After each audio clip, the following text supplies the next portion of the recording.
Today is the solemnity of Saints Peter and Paul. In many Catholic countries, this is a national holiday and a holy day. Peter and Paul really point us to the foundations and the origins of the church. The church would not be possible without the two of them as pillars, as witnesses, as apostles. We can think of certainly their similarities, their passion for preaching the gospel, their leadership of the early church. But there's also profound differences. Peter knew Jesus in the flesh, Paul did not. Peter becomes the first pope in Rome, kind of representing the hierarchy, the tradition, the magisterium, the establishment of the church as an external institution. Paul represents kind of the charismatic, evangelizing, missionary impulse of the church.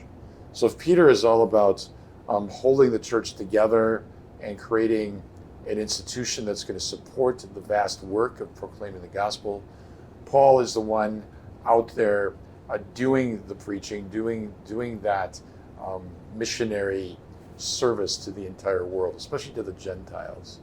So Peter was really primarily oriented to Jews and their becoming Christian. Paul was primarily oriented to non-Jews, Gentiles, and them becoming Christian. Two of them together, we see the genius of Christ in calling who he called to be foundational in the leadership of the church. Both die as martyrs in Rome. Peter crucified upside down, Paul beheaded because he was a Roman citizen.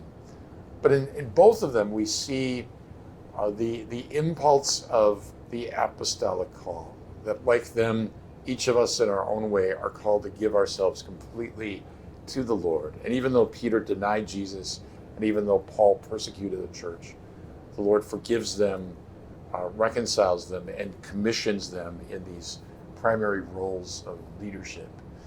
So this solemnity really calls us to the origins of the church, looking to the past, looking to the future where they reign in glory with Christ, our destiny, but also very much so to the present, that like them, we are called in this time and place to give witness to Christ by how we live and what it means to be Catholic, to be rooted all the way back to the likes of Peter and Paul, who laid the foundations of the church.